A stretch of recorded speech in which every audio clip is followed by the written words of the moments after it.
Second Cup is brought to you by Roswell Park Comprehensive Care Center. Good morning, everyone. Welcome to Second Cup on this Thursday. Happy Juneteenth. Juneteenth. I'm so excited. I love Juneteenth, right? One of the most exciting holidays. We have from the Maston District and at Everhart here with us. Thank you for joining us for Second Cup. Thank you for having me, Taylor. Happy to have you. An exciting day. I'm like you. I love June. I really look forward to it every single year. Tell me why. You know, it's a childhood thing, right? It's like the nostalgia of childhood. But you get to do it as an adult now, right? And so, of course, the festival, you know, is just amazing. The parade, hours-long parade, right? One of the biggest, though. One of the third largest in the country. Biggest in the country, which is absolutely amazing. But it just goes to show how much people want to be out and they want to support Juneteenth. Yeah. But they want to also just, you know, support the culture and celebrate the culture. And that's what it is. You know, growing up, my parents would always teach us that, right? We learned about Juneteenth. And we would go to after school programs where we would learn like African dance and things like that. So as kids, we always looked forward to Juneteenth. Juneteenth is a big deal. And I didn't grow up in Buffalo, so I have a different association with it. So I remember, you know, in school growing up in New Jersey, we kind of talked about it, but we kind of like breezed past it, right? You're usually on your way out of school, you're like, okay, whatever, and then it doesn't happen. I moved to Buffalo and I was like, wait a minute. It's Juneteenth a big deal. A whole different deal here. We had obviously the parade last weekend, and you see so many people flock to the east side. So many people flock to our communities. I met people from people come here just for Juneteenth. Yeah. Don't live in Buffalo, but want to come here. They hear about our parade, they hear about the festival, and they really just want to be here to celebrate it. And so it was good to see so many people, not just us Buffalonians, enjoying the day. Sharice is here with us this morning. She says she enjoyed the parade and the food. Obviously, you know, the food's going to be good at Juneteenth. Listen, I had fish fry. It was absolutely amazing, Sharice. I'm with you. The food is always good at Juneteenth. It's incredible. Let's talk about the history a little bit about Juneteenth. Yeah. And obviously, to the two of us to be sitting here as two Black women talking about, you know, the end of slavery in America, it's a big deal. You know, what does it mean to you when you think about the history behind the day? It means that, you know, as I sit here with you, right, and having these conversations, for me, it's about legacy, right? Yeah. And being able to do what our ancestors couldn't do, right? What they didn't have the opportunity to do. What they wanted to do, but it was illegal to do, right? We're talking about education and having jobs and things like that.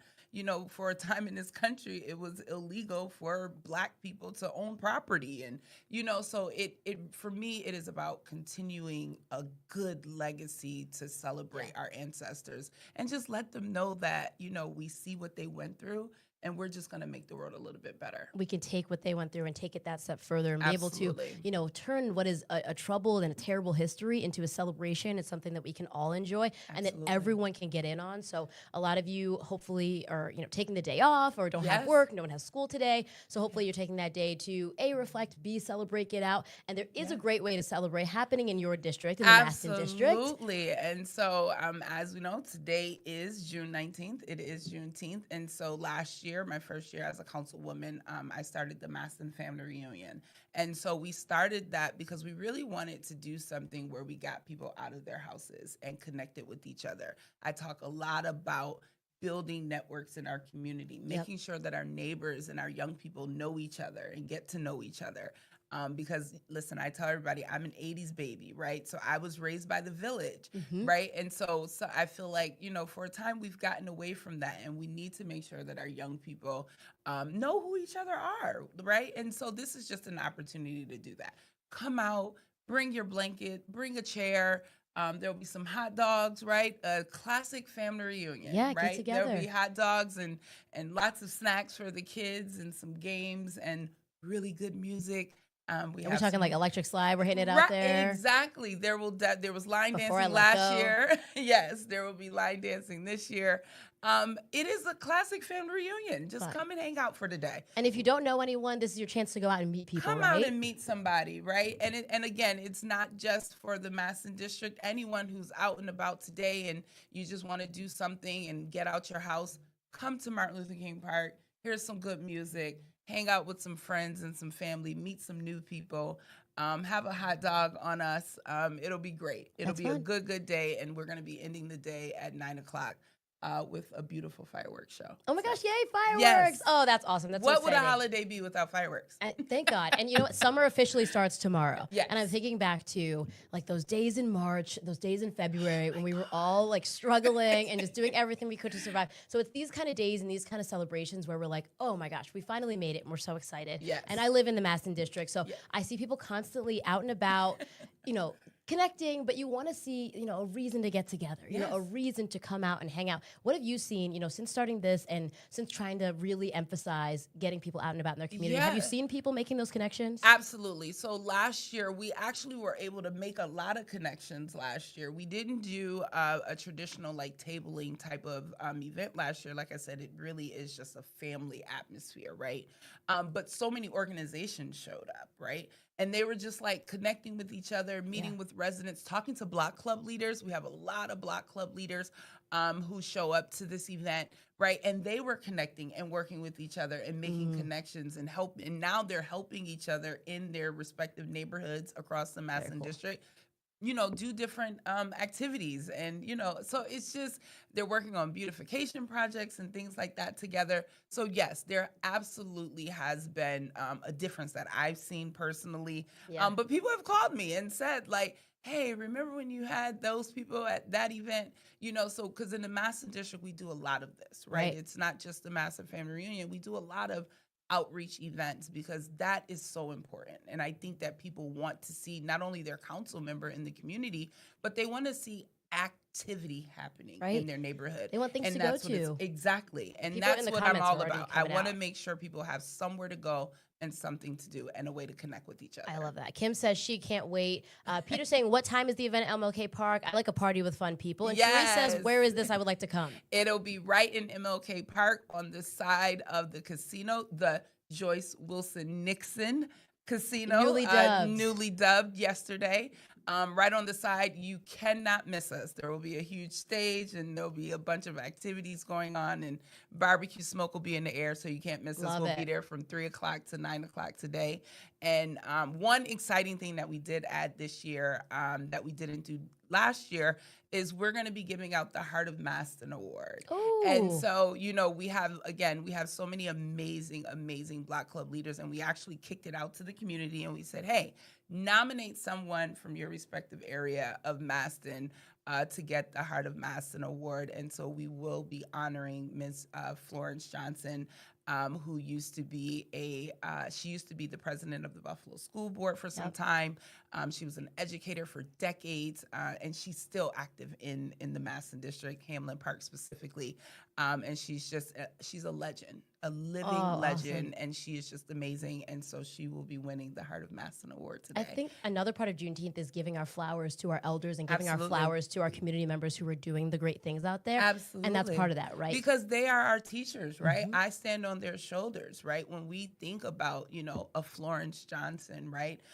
Or a Stephanie Barber Jeter, Joyce Wilson Nixon. Joyce Wilson Nixon. The casino there, you know, for decades, she ran youth programming out of that casino in MLK Park, right? And so these are our leaders in our community, and we have to make sure that we're celebrating them and letting them know that we see the work that they're doing, and let them know that we wouldn't be able to be doing what we're doing if they had not done. I love it. Susan commented, you're doing great things, Annetta, for our district. Thank you, Susan. Good morning. She's loving it in Maston. Okay, I got to know, if you're doing the family reunion, the cookout, the girls fire, and everything's going on, you're building your cookout plate. Yes. What's on your plates, Annetta? Well, today on our plates so we're going to have slushies. Ooh. Yes. So my girl Sheena will have her slushie machines out there. So there will be free slushies. That sounds delicious. We're also going to have hot dogs off the grill. And definite big shout out to our, you know, second year in a row sponsor, McDonald's. McDonald's will be providing food at the event as well. And of course, we will have, you know, snacks and popcorn and candy and all of that good stuff for you. So it'll be all family fun food. I think that's awesome. That's super awesome. I know you talked about yesterday, we did the, we went to the press conference about making teen zones and making sure that people have a space for things like that. We saw what happened Juneteenth over the weekend. We want to put, you know, positive spins on things. We want to make sure that everyone has a space at these kinds of things. Absolutely. Talk more about what that's going to look like. Yeah, so what we're looking to do is basically make sure that there is a space for our young people. As me and you were just talking about legacy, right? So we have to create a space where our young people feel empowered around Juneteenth, Right. where they're being educated around Juneteenth. And so that's what we're going to be doing next year, right? We're calling it the Juneteenth Next Gen Legacy Lab. And there's going to be a host of different things. There's going to be activities where they can create apps. We're going to do it. We're going to create a TikTok challenge based on That'll Juneteenth. get them out there, I'll tell you what. Exactly. It's going to be based around Juneteenth. You know, there's going to be a ton of things where they can, you know, help start to learn robotics and gaming and all different types of things, right? We have to tap into this younger generation, and we have to make Juneteenth educational, but we have to make it fun, right? Because we know kids, right? Like their minds are everywhere, right? So we have to tap into what they're into, Right. right? And Meet so them where that they are. meet them where they are, and so that is the goal of the Next Gen Legacy Lab for next year and years moving forward. You know, we want to just make sure that we're creating spaces for our young people. There should always be positive reinforcement for our young people. There should be things in the neighborhood, in the community, just specifically for them, because this is their community, and they're going to be running the things one day. Exactly. Right? They're going to be standing on our shoulders eventually. Exactly. And we have to show them, just like our ancestors showed us, we have to show them that there are ways to make sure that you're involved in your community and that they have ownership of it. And that's me, you know, answering to Toby's question. He asked about the effort to put in to educate against violence and maintaining peace at events like Juneteenth. And he talks about what happened last weekend with young people. And I think it's important to recognize, too, they are young people. They are young people. There is education that needs to happen. Absolutely. I remember being 16. Did I make the best decisions? No. Probably not. Did I even understand or grasp what was going on with Juneteenth? No. So I think that's why, you know, when we step in and build a safe space for them to say, you know, hey, you can come out. You don't have to do the Cupid Shuffle with grandma. You can come over here and do something you like. Yes, absolutely. You can get away from grandma. We have activities for you here. And that is the point, is that, you know, those activities are not there now, but we can absolutely build it. Right. Yeah. If we build it, they will come. I believe that 100%. We have to retrain our young people's minds on the positive aspects of the festival. But of course, the education piece of it definitely matters. We have to let them know what Juneteenth is, why we celebrate it, why it's so important for them and their culture and their families, and why it's important for them to be there, in that space, right? We want our young people there. But we want them engaged in positive ways. I love it. I love it. The Masson Family Reunion is happening today at 3 o'clock, happening at MLK Park. You can't miss them because they're going to be out there partying, having a great time until 9. Follow the barbecue smoke. I love it. Exactly. Toby says that's an awesome answer to his questions. Happy that you guys are hardworking, doing this the right way with all the education I learned about Juneteenth and Dr. King from kindergarten all the way to 8th grade. Attended part of Montessori. That is exactly what it's all about. That is what it's about. So we'll take it. Well, thank you for joining us this Thank morning. you, Taylor. Thank you for being here. I know you got to get out and start the party and get rolling. It's time to set up. We'll be there. All right, awesome. I love it. Zanetta Everhart, Masson District Common Council member. Thank you for joining us this morning. I think Johnny is going to switch you out, and then Jordan will walk you down. All right. And then we'll be good to go. Thank you. Susan says she needs one of those shirts, too. Oh, I got you, Susan. Come to the park at 3. 3 o'clock at the park, Susan. She will have a hot dog for you, and she will have a T-shirt ready to go. Zanetta, thank you so much. Alrighty, guys, I saw somebody talking about that weather earlier. Connie says, speaking of summer, did I hear that temps next week are hitting the 90s? Yes, girl. Yes, they are. And these are the days that we've been waiting for. I'm praying for times like this to shine like this.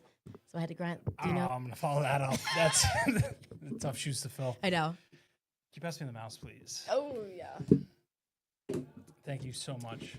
Now, I know that you are a little bit of a hater when it comes to the warm weather. That's not true, but carry on. I mean, your perfect day, you said like months ago, you were wearing shorts when it was like still 50 out. Yes. Is 90 too hot for you? No. I mean, I lived in Arizona for 2 years. Yeah, so I know, but you got it out. Wasn't that bad. Well, yeah, but it really wasn't that bad. So, like being dry here, heat versus like a humid heat though is a little bit different. It's such a joke, but it really isn't. What? The dry heat is so much more manageable. Oh like my God, yesterday was terrible. And it really wasn't even that hot. Yesterday was terrible. So, I would love to pull up the weather graphic, but I can't. Oh, because it's on the different thing there. Yes. We'll say something about it, right? We can take a look. Stiff breezes, more showers today, tomorrow, pop-up showers, some sun. And this weekend, it is building that heat and that humidity. This is Josh's forecast. So maybe at some point we'll get him to move it to that 7 days so we can see those 90-degree temperatures. That's happening, like Monday, Tuesday next week? So, I mean, I it'd think be early next ideal if week it was is when today it'll when be in the everyone's 90s. off out celebrating. But no, it's going to be Yep. everyone's back at work. And Sheila's right. It's the humidity, not the temperature, that makes it that unbearable. Josh likes to call it the air you can wear. It feels like you're like walking through the temperatures and the heat. Tough. I disagreed with what Aaron Mikowski was saying when it came to what was it, 80s, and we were like, got to put on the AC. And he's like, absolutely not. But since that day, I think it was 2 weeks ago, I've had my AC on every single day. I've had my AC on for like a month and a half. I am a big sweater. It's unfortunate. I'm being open with the cuppies. Okay. I tend to sweat. You know what? It happens. I don't like sweating, so I'm always gonna have a little bit of AC. And I run cold. I'm a cold person, but I'm also a I sweater. know. So, Trust me, I know. but I struggle with that, and I would rather not have to do it like overnight. Oh my gosh. Oh, it's the worst. Well, there's no overnight for us, but yeah, it's the worst. It legitimately, like at 8 o'clock at night when I wake up in just a ball of sweat. 'Cause terrible. It's unbearable. Connie, you're not gonna get me to feel bad for you, girl. Every day in Florida, you're dealing with this, It's not but that you also bad. have the beach right nearby, Yeah, and you it's can pretty chill good. and you can enjoy. But I don't know. I think that this is like the best time of year in Western New York because you get that sunshine. It's beautiful. We remember the days when it was 19 instead of 90. Listen, I'm rushing outside. you're not gonna get any gripe from me looking at the forecast. I'm just gonna come out and say it. You could spend the weekend at a rooftop enjoying some memories with your friends, or you can take yourself on a CGW around Delaware Park like I do weekly. Cool guy walk? Cute guy walk. Cute guy walk. I Cool. forgot. I do appreciate you calling me cool though. That's that's. I needed that gold star, a little pat on my back. Girl. I know it's gonna be tough for me. It's really going to be tough for him. He's close to it. You never know. Connie, thank you. You love calling me old. Somerset with the nails. Thank you for the compliment.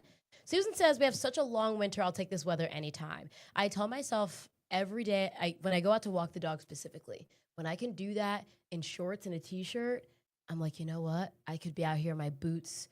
We could be struggling. Like That's fair. we could be standing in snow right But I now. would still rather the snow than like yesterday when You the would rather rain the just came snow out over of a humid nowhere. day or the rain? humid and then the rain, and you feel it too. Like the humidity kind of builds and builds and builds right before it rains. Oh, So and then it all drops it on adds you. like 10 pounds to you. Michael calls it soupy. Like the air is soupy in Australia. But you guys are off It should seasons be with winter us, now, right? So you should be going into winter, fall into winter. I don't know what the temperature is like for you guys, Michael, but let me know. But he says even in Does direct it AC, snow in Australia? maybe parts of it. Michael will tell us. Mhm. Probably, right? Yeah, Michael, let us know. There's probably like mountainous parts. I don't know. Julie says you don't look old. Yeah, good genes. Do you have any Shout gray out my hair? Mom. I don't think so. Do I? I don't see any. You're good. Yeah. Pass the test. I mean, I think part of Very the clear. issue is I have lighter hair everywhere. So my beard, even though my actual hair is dark brown, my beard and my facial hair comes in almost blonde, strawberry blonde, reddish. So I don't know whether it's a strawberry blonde hair or a gray hair. Gray hair. Yeah. We're gonna call it a strawberry blonde hair. All right, I'll take it. Do what we wish. Okay, Michael has our answer. Oh. It snows a lot in New South Wales and Victorian Highlands, more than some regions of the European Alps. I would not have known that. Interesting. Is that close to like Melbourne, Sydney? That's all I know. I know Melbourne's, I know Sydney, I know Perth. I think that's all I got for you as far as Australian. When I was in places. Arizona, they called it the diet version of Australia because of all the wildlife that we had in Arizona Oh God, and the wildlife that is in Australia. So very scary. yeah, I don't know. I don't know. I only know those big three cities that you said too. Sheila says Sheila, gray thank hair you. doesn't define aging anymore, even though you don't have any. You know what could lead to gray hair? Your job. You talked about how you used to work in Phoenix. You went from Tucson, to but yeah. Tucson, sorry, in Arizona. You went from Arizona I wasn't to good enough. Buffalo. I wasn't good enough to go to Phoenix. Well, I was trying to give you some more credit. Thank you. than you got. You went from Arizona to back to your home state, New York State. And you talk about, old jobs, new jobs, people looking for jobs. Would you ever consider Australia, tie it all in here, boomeranging? Oh, I like it. Would you ever consider going back to a job that you left? Have you ever done that? Have you ever left a job and then decided to go back? Obviously, it's very important that you don't burn those bridges, so you can go back if you need to. But it seems as though the hiring trends are showing people who are getting hired are people who used to work at that job in that position. What do you consider going back to a job? I think same company, maybe not same position. But so the only thing that I can think of is I had a couple seasonal jobs like in college. Okay. I wouldn't necessarily consider that going back to that job. I just went to Like school. if you went and then- now. Oh, like when you went back Right. summer to summer Yeah, to summer. yeah. No, Because I've never done where I've left the job and then came back. yeah, I'm saying like, the time had come for you to renew a contract, or you were in a situation where it was like, oh, we have this open position. You're like, nah, I'm going to go pursue something else. Best wishes to you guys. Hope you find the right person for the job. Right. And then circling the block, coming back and being like, hey, remember when I left that one time? I'm That was back now." crazy. Yeah. I'm sure in the right situation, right role, right environment, I would be open to it. I feel like when you make a decision to leave a job, barring it being a toxic work environment or Right. barring it being the pay isn't enough, you should be open to coming back to it. But you also should be willing to trust your judgment in that moment. Yeah, I guess it is down to the reason why you left. Mhm. Let's say it wasn't that great culture, but what if they're like, hey, we got a whole new team, in management, or in a whole new team that you would work with. What about that? Or, look, we got more money. Here's more money that we can pay you that we couldn't before. I feel like if the circumstances changed, then you could be ready to go. Yeah, it also depends because in my particular situation, I originally came here to a team that was already set in stone before I had gotten here. And then now we have a brand new team that has kind of taken shape. That And you have molded. I wouldn't go that far, but I fearless leader. appreciate that. So I think that even though I love the first team that I had, I do feel a different connection with my current team, Mm-hmm. if that makes sense. So So you'll never leave then us? coming back if you said, "Oh, we have a whole new different team," having to then start all over. I know, again you'd be like, oh, originally, I miss the "Oh, old people. Yeah, I think that's like part of it, Jordan, too. the general. Oh, Shout out to the general. ugh, She'll help you save some time. she will. What about you? Would you ever leave a workplace Circle and the then come back? block. Kim says she would. She would go back to her job if able. Kim, tell me why. Give me the explanation. What is the reason that you would go back, and why did you leave? I think it would depend. It would depend. I've only ever had one job, and it's been here, so it's hard for Okay. me to kind of have that perspective. I've been working here ever since I graduated college. But other than that, I worked at the summer camp. Okay. And like you said, it was like a kind of come back every summer kind of deal. which I don't count. I don't count that as coming back. No. So I'm trying to think. I don't know. I don't feel like I have enough life experience yet, or enough experience at different places to be like, oh, I would leave and come back. But I'm thinking about it, and I think it would have to be like, if I ended up leaving, what were those reasons that I left? Like, what were the top 3 reasons? I think 2 of those 3 reasons that I left probably have to change in order for me to go back. Okay. Or like if it's a situation where, there was a reason why I had to leave last time, but this time I'm closer to home, or, I could spend more time with family, or Yeah. the work hours are more flexible, or they've changed some of the workflow. I think maybe like those things could make it better, but I think they would have to be like, okay, it's different from when I was here the first time. Right. That makes sense. I don't know. I struggle with that. What about those seasonal jobs back in the day, like the Mhm. summer camp? What if they told you we don't want you back 1 year, and then the following year they were like, we want you I'm not back? Would coming you go back. You wouldn't go back, Oh right? my gosh, no. Yeah. See, that's the situation. If there was like bad blood, if there was beef, Right. I'm not coming back. Yep. You guys didn't want me? Psh, now I'm hot. They all on me. Yep. Nah. I don't think so. I think that would be the real big like sticking point, is whether or not there was any bad blood, any bridges burned in the exit, because then I feel like it closes the door. But I think the point of this is maybe you don't burn those bridges. Maybe you keep them alive Yeah. just in case, if the job market's uncertain, you can be able to come back. Have Michael you ever burned a says, bridge? have I ever burned a bridge? No, I've only had one job. I told you. Well, No I bridges to burn. I don't. I try not to. Okay. Have you burned bridges? Ooh. Not on purpose, like not my doing. There's some debris back there from that bridge you burned. Here's what happened. It was a seasonal retail job.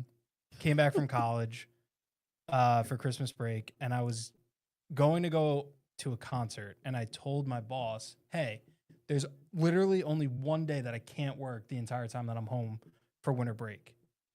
And that boss was like, "Okay, noted." Doesn't write anything down, puts me on the schedule For that day. for that day. And I said to the store manager, Mm-hmm. "Hey, I told so and so I need to be off for this." And she said, "You have to come in or find coverage." And it was, I don't know, 2 days before or something like that. And I said, "Well, nobody can work, and I'm going to this concert because I paid for it." What and was the I'm going to." concert? An artist that you don't know. Who was it? His name is Mike. Just Mike. Right. Yeah.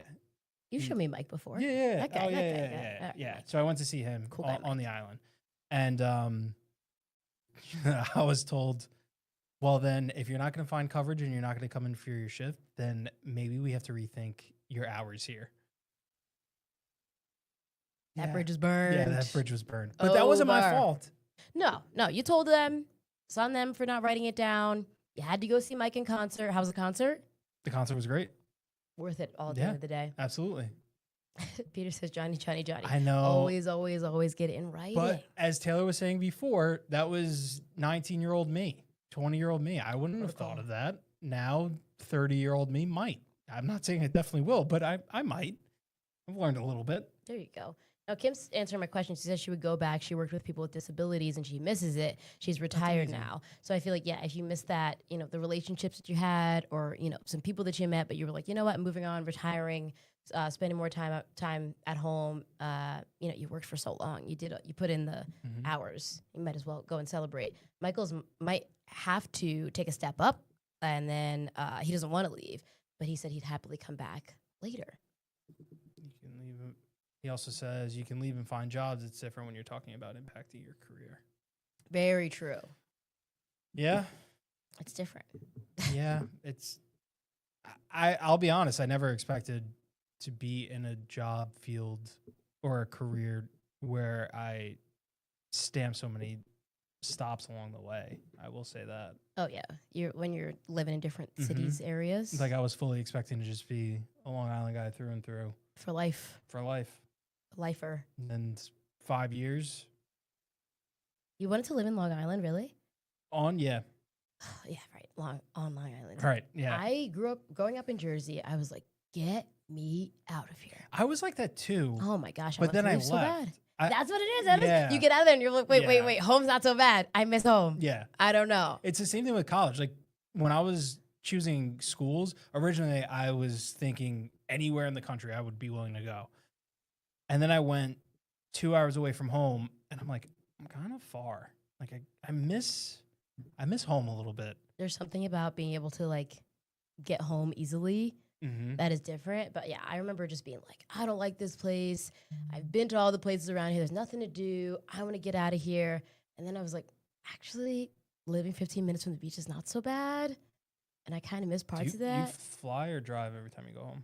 I haven't driven home in years. Driving is like, you're stronger than me. I drive, it was like 7 hours, seven plus with a break. Put on a podcast, enjoy the time. Take it all in. What are you flying to, Newark?